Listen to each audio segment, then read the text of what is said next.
Bawa kitab, dibuka kitabnya kembali. Kita lanjutkan pembahasan tentang apa? Siwak ya. Faslun bis siwaki. Silahkan dibuka, masih halaman awal-awal. Baik, kita baca Fatihah lagi ila sahibil kitab Asy-Syaikh Ahmad Ibnu Husain bin Ahmad Al-Asfahani Asy-Syafi'i. Anallaha ta'ala yanfa'una bi barakatihim wa bi ulumihim wa nafahatihim wa karamatihim fid din wa dunya wal akhirah. Al-Fatihah. Bismillahirrahmanirrahim. Ar-Rahmanir-Rahim. Maliki yaumiddin. Iyyaka na'budu wa iyyaka nasta'in. Ihdinas siratal mustaqim. Siratal ladzina an'amta 'alaihim ghairil maghdubi 'alaihim waladdallin. Amin. Rabbana ighfir lana wa liwalidayna amin. Bismillahirrahmanirrahim. Faslun fisiwaki wasiwaku mustahabbun fi kulli halin illa ba'da zawali lis-shaimi wa huwa fi salasati mawadi'a asyaddu istihbaban inda taghayyuril fami min azmin wa ghairihi wa indal qiyami minan naumi wa indal qiyami ila sholati an Aisyah radhiyallahu anha qalat innan nabiyya sallallahu alaihi wasallam qala as-siwaku matharun lil fami wa mardatun lirabbi rawahul baihaqi wan nasa'i wa an abi hurairah radhiyallahu anhu anin nabi sallallahu alaihi wasallam annahu qala laula an asyqa ala ummati la amartuhum bisiwaki inda kulli salatin. Wallahu a'lam bishawab. Satu pasal hari ini kita pelajari tentang siwak. Ada yang mau baca? Satu orang. Habis itu baru kita bahas sama-sama. Boleh? Silakan. Siwaki.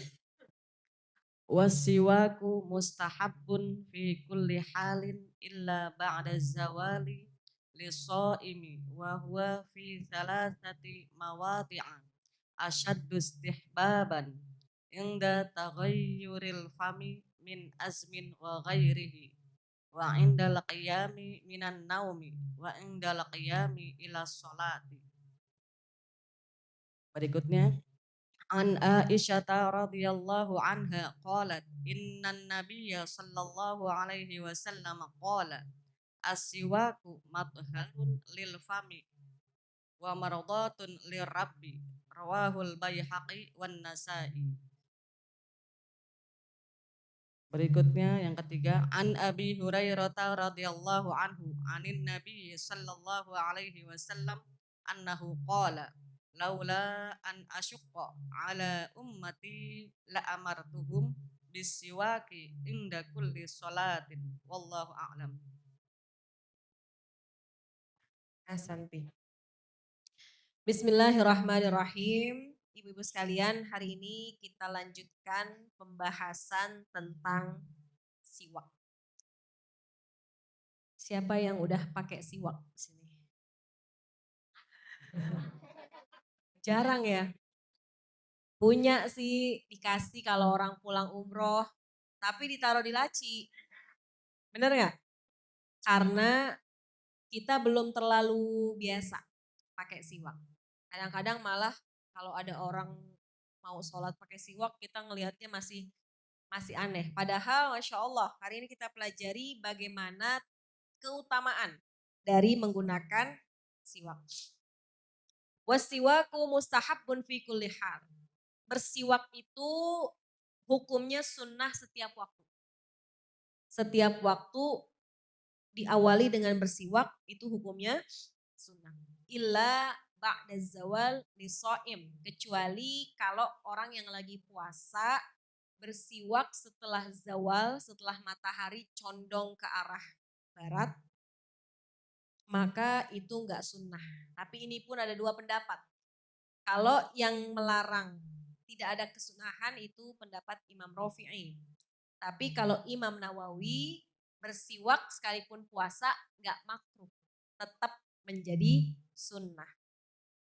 Wahwa fi salah sati mawadi. Ada 3 tempat, 3 waktu di mana sangat dianjurkan untuk bersiwak. Jadi 3 waktu ini sangat dianjurkan untuk bersiwak. Kapan aja? Pertama, inda taghayyuril fami min azmin wa ghairi. Ketika mulut kita mengeluarkan bau karena berdiam terlalu lama. Atau karena nggak makan dan nggak minum sehingga menimbulkan bau yang kurang enak. Ketika itu sunnah untuk bersiwak. Kan memang kalau orang tubuh lama nggak makan, nggak minum, atau lama diem aja mulutnya, itu mulutnya akan mengeluarkan hawa yang nggak enak. Kenapa sebabnya? Karena tidak memproduksi air liur gitu. Kan kalau kita nggak makan, nggak minum kan kita nggak ngunyah ya, nggak memproduksi air liur. Atau kita diem aja nggak ngomong. Gak ada orang yang lagi diem aja kemudian memproduksi air liur. Dia harus pasti bicara, harus ngomong, harus makan, harus minum. Maka ketika kondisi orang lama nggak makan, nggak minum dan mulutnya menjadi bau, di situ disunnahkan untuk bersiwak. Itu yang pertama, yang sangat disunnahkan. Yang kedua, wa indal qiyaminan naum, habis bangun tidur. Ketika kita baru bangun dari tidur juga sunnah untuk bersiwak. Yang ketiga wa indal qiyam ilas shalah, dan ketika hendak melaksanakan, maka nanti pulang dari sini ibu-ibu yang di lacinya banyak tumpukan siwak ya, diambil, taruh deh di dekat tempat sholat kita. Kadaluarsa enggak ya? Dia kemungkinan kadaluarsanya lebih lama karena kan itu kayu ya. Jadi di antara waktu yang disunahkan 3.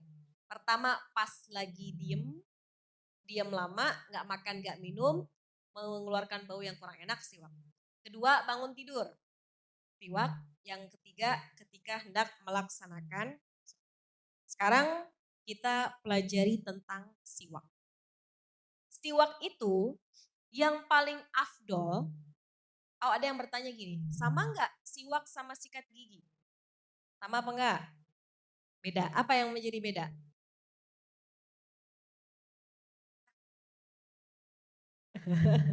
Kalau siwak dari tanah suci. Sekarang di Tanah Abang juga banyak. Aslinya dari sana.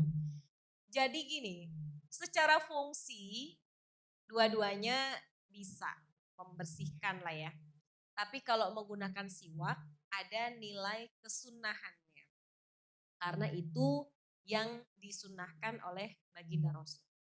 Jadi secara fungsi memang dua-duanya ya untuk kebersihan mulut. Tapi kalau dilihat secara nilai plusnya, maka siwak memiliki nilai lebih. Siwak banyak sumbernya. Dari berbagai macam kayu bisa, tapi yang paling bagus namanya kayu arok. Itu yang paling bagus. Dari pohon arok. Kenapa? Karena pohon arok itu katanya ada mengandung fluoride-nya. Kalau di odol tuh Kan ada ya odol yang mengandung fluoride. Nah katanya di pohon arok itu juga mengandung fluoride. Dan pohon arok itu memang pohon yang paling afdol. Tapi kalau nggak ada pohon arok, nggak ada dari kayu arok, boleh menggunakan siwak dari pohon yang lain. Gimana cara membedakannya? Ya katanya kalau pohon yang arok wanginya lebih berbeda dibandingkan dari pohon-pohon yang lain.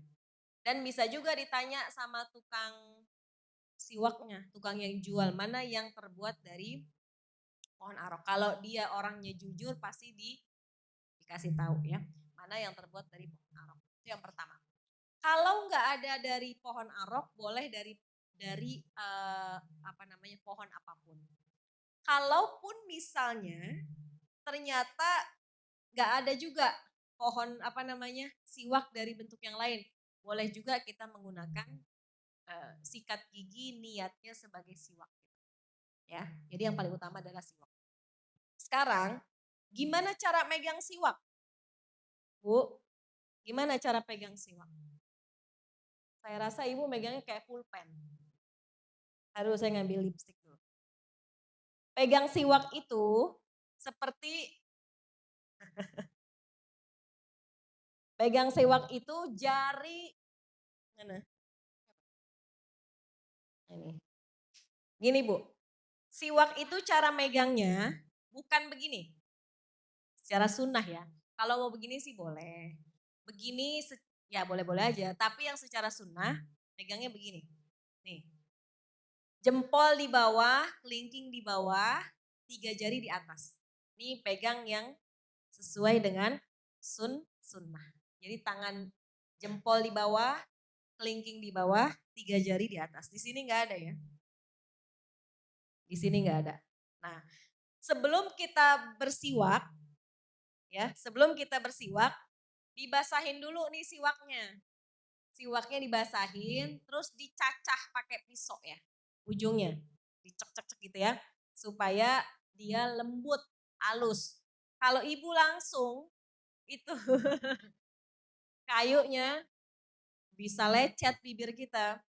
Maka direndam dulu, habis itu baru kita cacah. Cacah, baru kita mulai bersiwak. Apa niatnya? Apa niat siwak? Udah. Nawaitul istiak sunnatan lillahi ta'ala. Nawaitul istiak. Istiak. Saya niat bersiwak sunnah karena Allah Ta'ala. Ya. Nah jadi pegangnya begini. Dibasahin dulu, kemudian dicacah. Kemudian kita niat dan kita taruh dulu dari tengah. Bu, bersiwak mulainya dari tengah. Habis tengah kemana? Ke kanan atas. Jadi bersiwak itu melebar, bukan atas bawah. Seperti halnya kalau kita sikat gigi ya. Kita sikat gigi kan begini ya. Atau ada juga yang begini. Tapi kalau siwak itu melebar seperti angka 8 tapi miring. Jadi dari tengah, gosok dulu atas, ke bawah, ke atas, ke bawah gitu. Secara sunnah. Tapi kalau misalnya ada orang yang udah terlanjur kemarin siwaknya begini ya nggak apa-apa juga. Cuma kalau kita ngikutin sunnah, mulainya di tengah.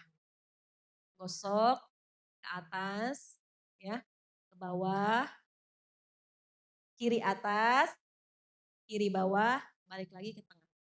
Jadi bukannya begini ya, maksudnya gosoknya atas bawah tapi urutannya melebar. Kalau gosoknya tetap begini.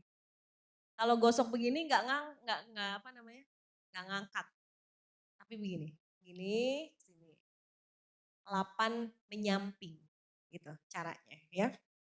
Jadi tangannya yang jempol di bawah, kelingking di bawah, 3 jarinya di atas. Kata ibu kemarin saya pegangnya begini. Ya, sekarang kita rubah. Belum tahu ya. Baik. Ntar kita praktekin sampai rumah, mudah-mudahan kita bisa. Nah, kemudian apa manfaat dari siwak? Di sini manfaatnya ada 4. Nanti saya tambahin. Kita lihat dari kitab dulu.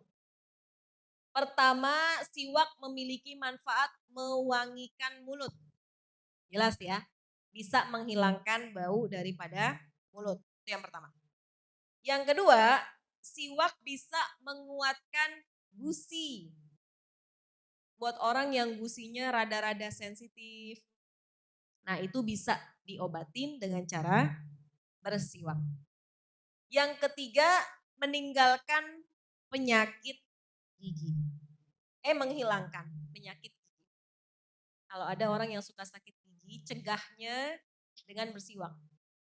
Cegahnya dengan bersiwak. Yang keempat, dapat menambah rajin membaca. Ini kalau ditanya apa hubungannya ya? Tapi kalau memang ada aturannya seperti itu ya kita percaya nggak percaya begitu. Kadang-kadang agama dipahami nggak pakai akal gitu. Ya. Seperti halnya gini, kita punya wudhu, terus kita kentut, ya kita batal wudhunya. Yang dibasuh apanya? Yang ngeluarin angin yang mana? Nah, itu ya agama. Agama kadang-kadang nggak bisa dicerna dengan akal. Seperti halnya gini kita bersiwak, kenapa jadi bisa rajin membaca? Itu Allah punya aturan-aturan sendiri. Sama halnya seperti wudhu. Kenapa kenapa yang keluar angin bagian bawah yang dibasuh wajahnya kan gitu kan? Nah itu diantaranya. Iya kan? Ya, dokter juga seperti itu. Nah itu yang keempat, dapat menambah rajin membaca. Sekarang saya tambahin lagi, sumbernya dari kitab yang lain. Manfaat bersiwak yang nomor 5, ini kan D ya. Yang nomor berikutnya berarti yang E,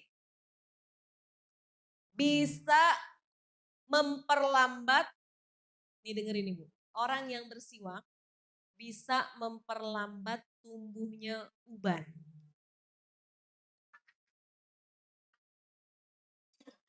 Bu,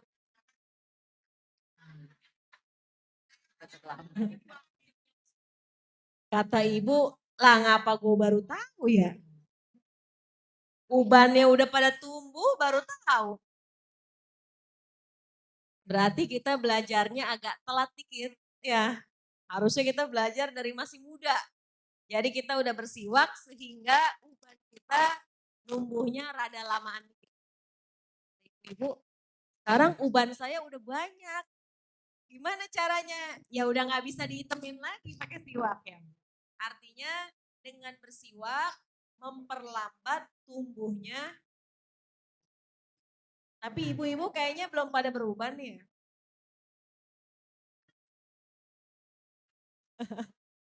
Nggak kelihatan dari sini semuanya masih pada muda-muda.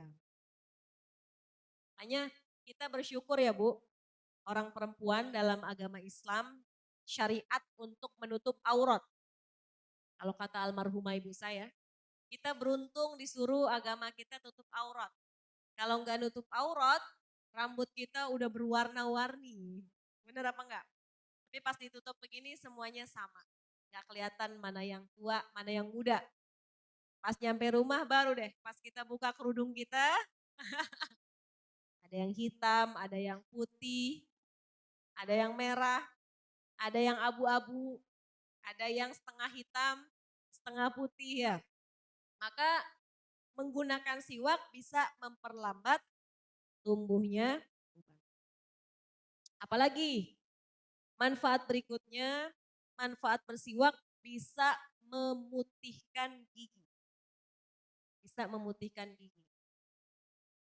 Nah, tapi ibu-ibu sekalian, kalau kita habis makan, contohnya kita habis makan makanan yang ya sambel, makanan-makanan yang di gigi tuh ninggalin bekas gitu. Itu jangan langsung bersiwak, bersihin dulu pakai sikat gigi. Karena siwak itu secara fungsi tidak bisa maksimal seperti halnya sikat gigi. Maka dibersihin dulu, pas mau sholat baru kita bersiwak. Jangan ninggalin yang ada di gigi, diangkatnya pakai siwak. Nanti siwak kita jadinya apa? Berwarna-warni ya. Jadi siwak itu mengangkat bagusnya kita bersihkan dulu pakai sikat gigi. Apalagi manfaat siwak? Di antaranya bisa mencerdaskan otak. Ini saya ambil dari kitab juga. Kalau nggak salah, Kasyifatus Saja. Syarahnya Safinatun Najah. Jadi bersiwak bisa mencerdaskan otak. Apalagi buat anak-anak atau orang-orang yang masih muda ya. Sunnah tuh buat bersiwak. Karena bisa mencerdaskan otak. Kemudian selanjutnya bersiwak bisa melipat gandakan pahala. Melipat gandakan pahala. Ada hadisnya, sholat 2 rakaat dengan bersiwak lebih bagus daripada 70 rakaat tanpa siwak. Masya Allah. Sholat 2 rakaat dengan siwak masih lebih bagus daripada 70 rakaat tanpa siwak. Makanya ibu-ibu kita mulai hidupkan bersiwak. Sekarang siwak itu lebih gampang ya, ada yang model pulpen gitu ya. Maksudnya bisa dimasukin ke dalam wadah gitu, terus ditaruh di saku. Kapan mau pakai, kita tinggal pakai. Ada juga yang memang kebuka, bisa taruh di kantong juga bisa. Jadi sebelum sholat kita awali dengan siwak, maka sholat kita bernilai pahala yang lebih banyak. Apalagi bersiwak itu memudahkan saat sakaratul maut. Memudahkan saat sakaratul maut. Bahkan Rasul ketika mau wafat, dia cari siwak, gak ada siwaknya beliau, dia pinjam siwak daripada iparnya Abdurrahman bin Abu Bakar. Dicari siwaknya, dia pinjam. Orang yang dipinjemi sama Rasul tentu senang banget ya Bu. Siwaknya dipakai buat Rasul. Jadi bersiwak itu memudahkan saat sakaratul maut. Dan boleh nggak kita pinjem siwak orang? Boleh apa enggak? Boleh apa enggak?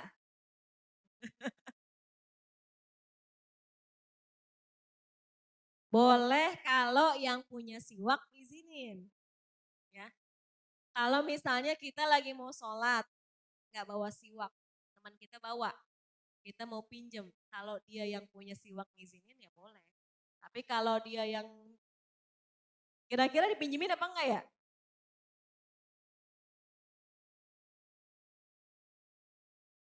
Bener, habis dipinjemin, udah dah buat lo aja dah, gak usah dibalikin ya Bu ya. Berapa sih harga siwak? Tapi memang siwak itu, tadi saya katakan, boleh diganti dengan sikat gigi kalau emang gak ada banget. Atau boleh diganti dengan sesuatu yang kasar. Contoh, kita punya kasa. Ya, ada kasa di rumah kan agak kasar. Kita untel-untel, kita bersihin gigi dengan niat bersiwak. Maka boleh. Atau handuk, handuk kecil. Kita nggak punya siwak, sikat gigi juga nggak ada. Kita niat bersiwak dengan menggunakan handuk kecil. Maka boleh. Atau dengan menggunakan jari, tapi bukan jari kita, jari orang. Benar. Karena bersiwak itu adalah siwaya, selain dari apa yang ada dalam diri kita. Bersiwak boleh dengan menggunakan sesuatu yang di luar dari diri kita. Dengan siwak, dengan sikat gigi, dengan handuk, dengan kasa, dengan apapun. Atau dengan sesuatu yang kasar, tapi bukan punya kita, bukan jari kita. Jari orang. Bu, kira-kira yang punya jari ngasih apa enggak? Yang ada bukan digosok ya Bu ya. Masya Allah. Artinya begitu, kalaupun kayak gitu, memang secinta-cintanya suami juga gak bakal Ibu ngizinin jarinya difungsikan sebagai siwak. Maka simpen deh siwak barang 1, 2 di rumah kita niat untuk ngikutin sunnah Nabi Muhammad SAW. Selanjutnya, manfaat siwak mengingatkan lisan kita untuk bersyahadat ketika maut datang. Itu Masya Allah. Orang yang bersiwak Allah akan ingatkan dia, lisannya untuk bersyahadat ketika sakaratul maut, ketika maut itu datang. Apalagi banyak nih manfaat siwak. Menguatkan gigi udah ya, menguatkan gusi dan gigi.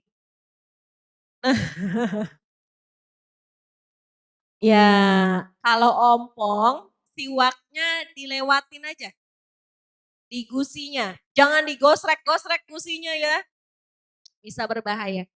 Kalau ompong berarti udah agak telat dikit belajarnya. Maka diniatin bersiwak, dilewatin pelan-pelan aja gusinya. Apalagi manfaatnya untuk menerangkan mata. Ini Masya Allah. Yang matanya pada buremnya. Nah itu dibantu dengan siwak. Dan juga yang terakhir bersiwak itu malaikat maut akan datang dengan wajah yang baik kepada mereka yang menghidupkan sunnah dalam bersiwak. Masya Allah. Malaikat maut datang dengan tampang yang baik bagi mereka yang hidup di dunia menghidupkan sunnah bersiwak. Saya yakin ibu-ibu pulang dari sini pada nyari siwak di lacinya. Karena Masya Allah manfaatnya ternyata banyak. Ya, jadi ada berapa tuh manfaatnya Bu? 12 ya. Ya, itu yang kedua. Jadi membersihkan gigi dengan siwak mengundang banyak manfaat. Hadis dari Sayyidah Aisyah radhiyallahu anha qalat, "Inna Nabiyya sallallahu alaihi wasallam qala, as-siwak, siwak itu matharun lil fami, membersihkan mulut, wa mardhatun lirrabbi, dan menghasilkan keridhaan dari Allah." Orang yang bersiwak, Allah redho terhadap orang itu. Kenapa? Karena dia menghidupkan sunnah daripada Nabi Muhammad SAW. Dan orang yang menghidupkan sunnah Nabi, maka Allah ridho dan cinta kepada orang itu. Karena kan dikatakan, man ahya sunnati, barang siapa yang menghidupkan sunnahku, ya, barang siapa yang mencintaiku, maka hidupkanlah sunnahku. Barang siapa yang menghidupkan sunnahku, maka Allah meridhoinya dengan memasukkan kita ke dalam surganya Allah. Maka banyak kesunahan Nabi yang layak kita lakukan. Bukan karena kita sebagai umat Nabi, tapi juga supaya Allah redho terhadap kita. Di antaranya yaitu dengan bersiwak. Yang ketiga, hadis dari Abu Hurairah radhiyallahu anhu, anin Nabi sallallahu alaihi wasallam annahu qala, laula an asyukka ala ummati la amartuhum bisiwaki 'inda kulli salati. Kalaulah tidak membuat sulit umatku, kata Nabi, aku akan perintahkan mereka bersiwak pada tiap-tiap sholat. Saking besarnya fadilah siwak, kalaulah aku nggak memberatkan, aku akan wajibkan mereka semua untuk bersiwak. Cuma khawatir, kata Nabi, memberatkan umatku, maka nggak aku wajibkan. Artinya apa? Sangat besar keutamaan fadilah daripada bersiwak, maka Nabi menggarisbawahi banget kalau bisa kita hidupkan sunnah Nabi, yaitu dengan bersiwak. Bersiwak sebelum ngaji juga sunnah. Bersiwak sebelum sholat. Bersiwak sebelum kita baca Quran. Bersiwak sebelum kita melakukan hal-hal baik itu semuanya sunnah. Maka kehidupan kita kalau diiringi dengan kesunahan bersiwak, insya Allah mendatangkan keridhaan dari Allah Subhanahu wa Ta'ala. Jadi itulah di antara kesunahan bersiwak, bahkan dalam sunnah wudhu diantaranya sunnah pertama menurut Imam Syafi'i, menurut Imam Mutaqaddimin, sunnah pertama sebelum baca bismillah adalah bersiwak. Ya, itu diantara kesunahan dalam bersiwak. Mudah-mudahan setelah kita paham, tahu ilmunya, habis ini bisa kita amalkan dengan sebaik-baiknya ya. Jadi saya ulang, bersiwak itu sunnah, wabil khusus dalam 3 keadaan. Pertama saat mulut kita mengeluarkan bau yang tidak enak karena karena lama berdiam dan tidak makan, tidak minum. Kedua, ketika bangun dari tidur. Yang ketiga, ketika hendak sholat. Nah, bersiwak memiliki banyak manfaat. Tadi ada 12 ya kurang lebih. Di antaranya bersiwak, cara memegangnya, jari jempol dan kelingking di bawah, 3 jari di atas. Mulainya dari tengah, niat nawaitul istiak, sunnatan lillahi, ke kanan atas, kiri bawah, kanan atas, kanan bawah, kiri atas, kiri bawah. Balik lagi ke tengah. Dicacah dulu, setelah itu baru kita simpan lagi. Ya. Kemudian siwak paling bagus dengan kayu arok karena memiliki pertama mengandung fluoride dan karena kayunya wangi gitu ya. Kayu afdol tuh yang paling afdol adalah kayu arok. Tapi kalaupun nggak ada, boleh menggunakan kayu yang lain, siwak dalam bentuk kayu yang lain. Kalaupun nggak ada, boleh digantikan dengan sesuatu yang sifatnya sama. Pertama agak kasar, kedua tidak ada dalam diri kita. Jadi boleh pakai kasa, boleh pakai handuk, boleh juga pakai jari orang lain. Ya. Dan juga terakhir ibadah dengan menggunakan siwak lebih afdol 2 rakaat daripada 70 rakaat tanpa siwak. Mudah-mudahan bisa kita amalkan dan pahami dengan sebaik-baiknya. Amin ya robbal. Ya, sekian dulu pelajaran kita pada hari ini. Saya buka forum tanya jawab sekitar 10 menit kalau ada yang mau bertanya, baik seputar siwak maupun di luar siwak. Silakan.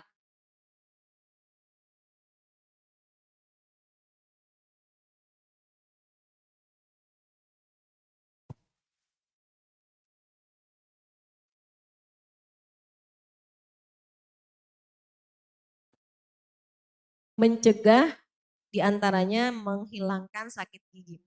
Jadi memang paling bagus dipakainya sebelum giginya sakit.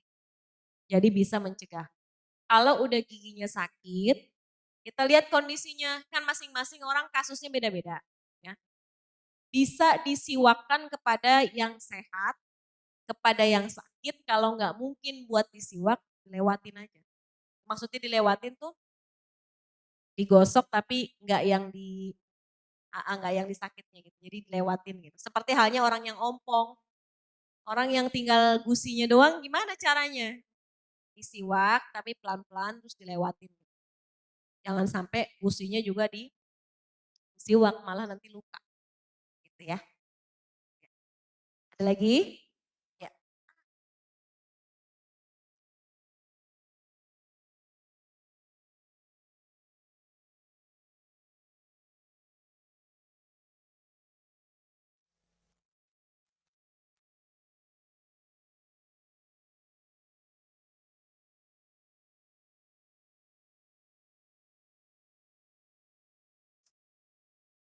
Siwaknya. Berarti ustadznya meyakini ketika dia bersiwak giginya udah bersih. Sebelum ke masjid atau sebelum dia ngajar, di rumah udah sikat gigi. Tadi yang saya katakan di awal, kita nggak bisa menggunakan siwak seperti fungsinya sikat gigi. Nah, kalau giginya udah bersih, siwak itu nggak akan ngangkat yang karena udah bersih kan. Jadi dia ngambil sunnahnya gitu. Dicuci boleh kalau di rumah, kalau memang punya khusus ditaruh tempat jadi mau ngajar biar nggak lupa mau ngajar pakai itu juga nggak apa-apa.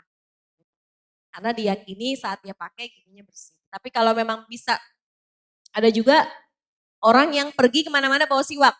Sampai rumah dicuci. Ya, nanti besok pagi dia pergi dibawa lagi. Gitu.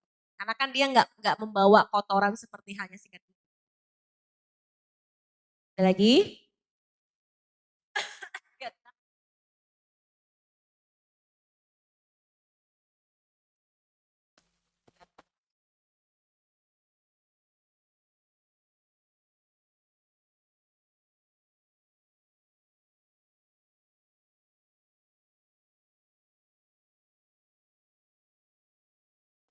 Itu udah. Kalau nyimpen doang, kayaknya enggak. Kalau nyimpen siwak doang, kayaknya enggak. Setan takut sama apa sih? Enggak saya tanya, setan takut sama apa? Nah, jadi kalau menurut saya, kalau kita hanya menyimpan saja, eh, tidak bisa apa ya, menjadikan setan tidak mengganggu ya. Kalau misalnya siwak, tapi lebih bagus memang kita bentenginnya dengan bacaan Al-Quran. Gitu. Karena setan itu Bu, takutnya diantaranya pertama bacaan Quran. Kedua, setan itu takut sama bunyi azan, sama bunyi qomat. Itu takut. Kalau muazin lagi azan, itu setan kabur ngibrit. Saya tanya, setan itu kabur karena apa? Takut apa? Takut ayat Allah?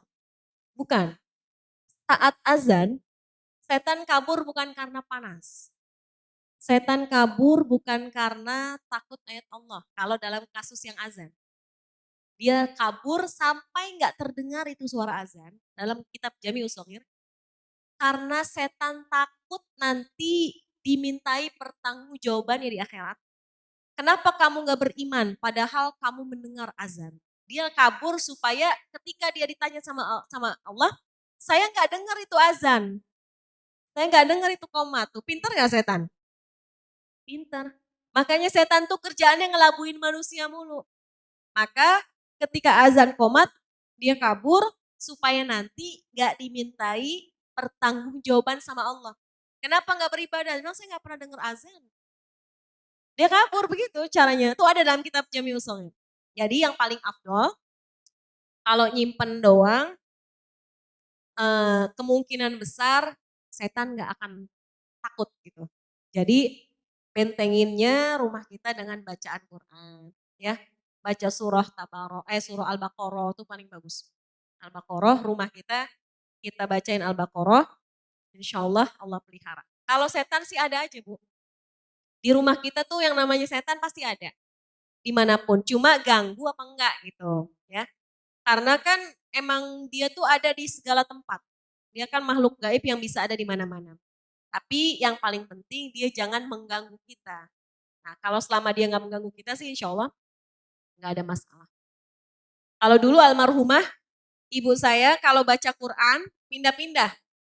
Ntar di meja makan, ntar di ruang tengah, ntar di kamar, ntar di depan gitu. Jadi dia baca Qurannya pindah-pindah. Supaya setiap pojokan rumah itu bersaksi dan diisi oleh ayat-ayat Al-Quran. Supaya dijauhkan daripada segala gangguan setan. Salah satu juga yang bisa menghilangkan jejak setan masuk rumah kita, kalau kita masuk ke dalam rumah, itu biasain baca ayat kursi, baca kulhu. Ibu dari mana-mana nih, masuk ke rumah, baca ayat kursi, baca kulhu, supaya setannya nggak ikut masuk. Dalam kitab Nasoihul Ibad itu dijelaskan setan itu, kenapa jadi ngomongin setan ya?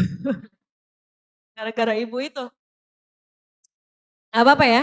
Setan itu punya tujuh anak keturunan.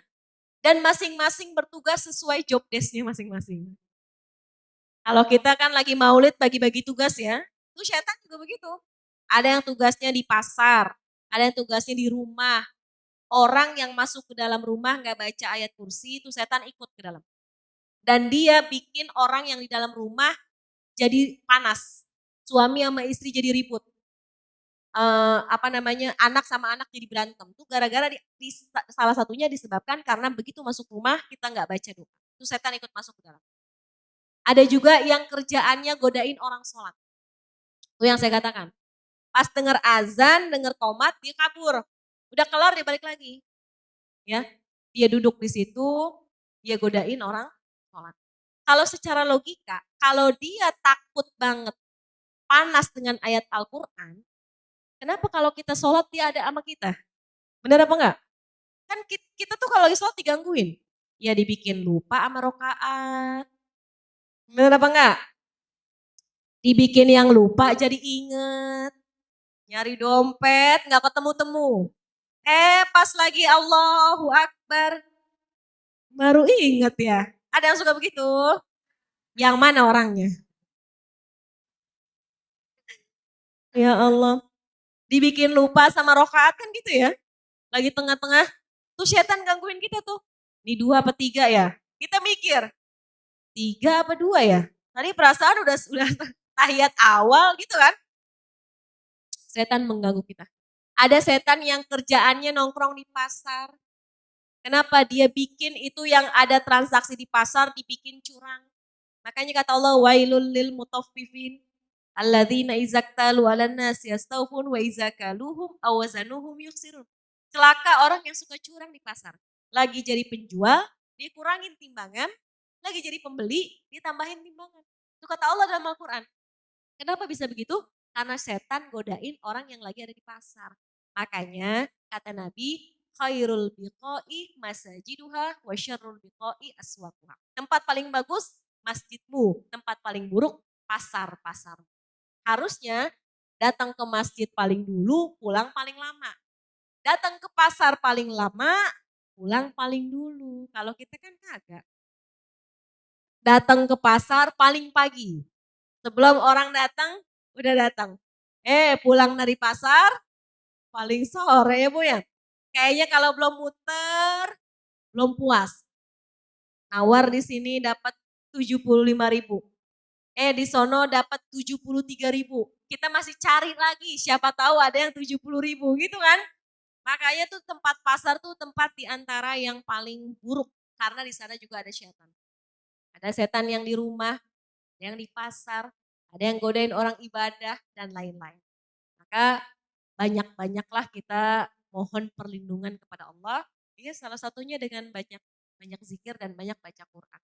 Jadi nyimpen-nyimpen siwak boleh aja, cuma tidak menjamin 100% kita akan terhindar daripada yang namanya godaan syaitan. Ada lagi? Ya.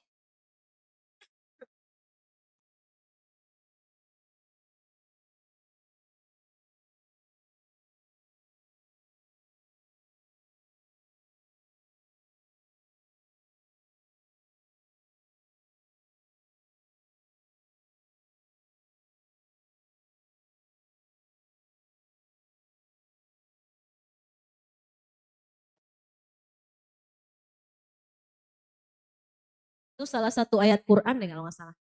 Ala ta'lu alayya waktuni muslimin. Nanti saya cari tahu ya ininya. Eh, ayat jelasnya karena memahami makna ujung itu ujung ayat kalau nggak salah. Itu harus dari depannya nggak bisa sepotong-sepotong. Nanti saya cari tahu.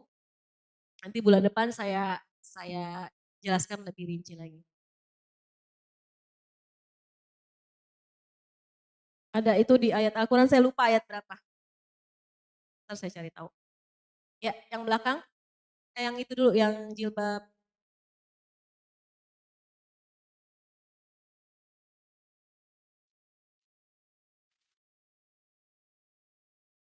Ya, maaf ya.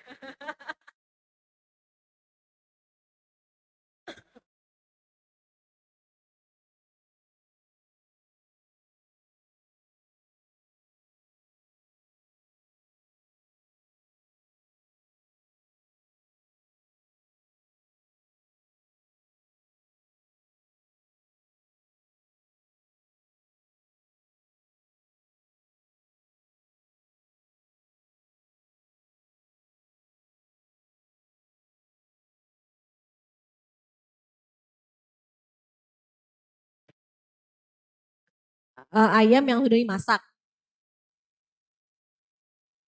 Oh, gini, memang paling bagus itu dibersihkan. Dibersihkan secara bersih ya. Tapi jika ada yang tertinggal maka dimaaf. Udah dimasak. Iya,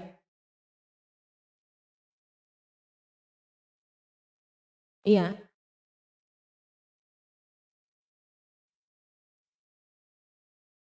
iya. Memang seyogyanya dibersihkannya itu secara bersih. Tapi manakala ada yang tertinggal, artinya ketika dimasak masih ada sisanya, maka itu dimaaf. Boleh kita makan, boleh kita buang, terserah. Yang penting ayamnya itu memang disembelihnya, dipotongnya secara syar'i, secara syariat kan? Ya kan? Ayamnya tadi iya, ayamnya itu bukan ayam tangkai. Karena yang dimaksud itu, yang menjadi najis bangkai. Bangkai itu yang mati tidak sesuai syariat. Contoh, ayam nyebrang, tabrak, mati, itu bangkai. Tapi kalau ayam dipotong, itu bukan bangkai. Gitu. Bangkai itu yang mati tidak sesuai syariat. Artinya ketika ayam dipotong di pasar, itu bukan bangkai. Kalau bangkai berarti kita makan bangkai. Jadi ketika masih ada bulunya, itu nggak apa-apa. Karena dipotong sesuai dengan syariat. Kecuali yang kita bahas kemarin tuh adalah bangkai kulit atau bulu bangkai. Bangkai itu yang matinya karena ketabrak, matinya nggak pakai disebut nama Allah. Nah kalau kita yakini bahwa tukang ayam itu memang melakukan pemotongan ayam secara syariat, maka itu bukan bangkai. Halal. Iya, ya. Ada lagi?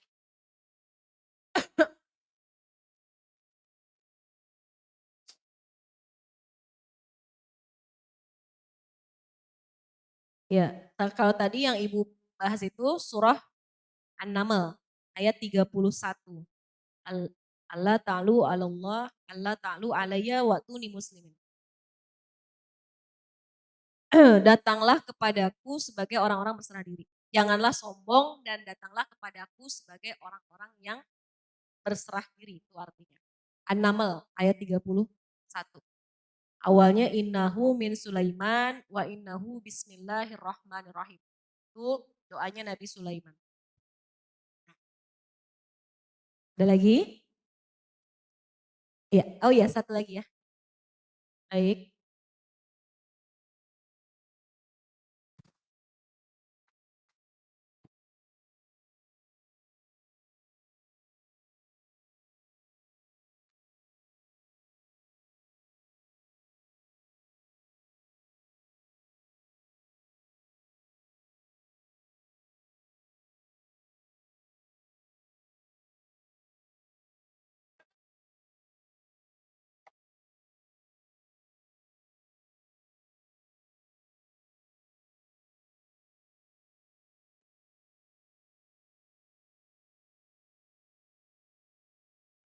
Insya Allah sih bisa. Insya Allah. Karena melihat melihat keutamaan siwak yang begitu banyak, maka kalaulah, saya juga baru dengar ya, menggigit selimut bisa kain untuk menguatkan gigi, kemungkinan besar siwak akan bisa lebih baik lagi. Gitu ya. Jadi cuma kan kalau selimut itu kan lebar ya. Ya kalau siwak tinggal,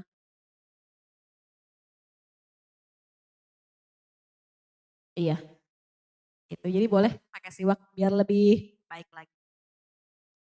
Udah ya, maafin ya lagi flu, lagi musim flu ya. Mudah-mudahan yang singkat ini manfaat.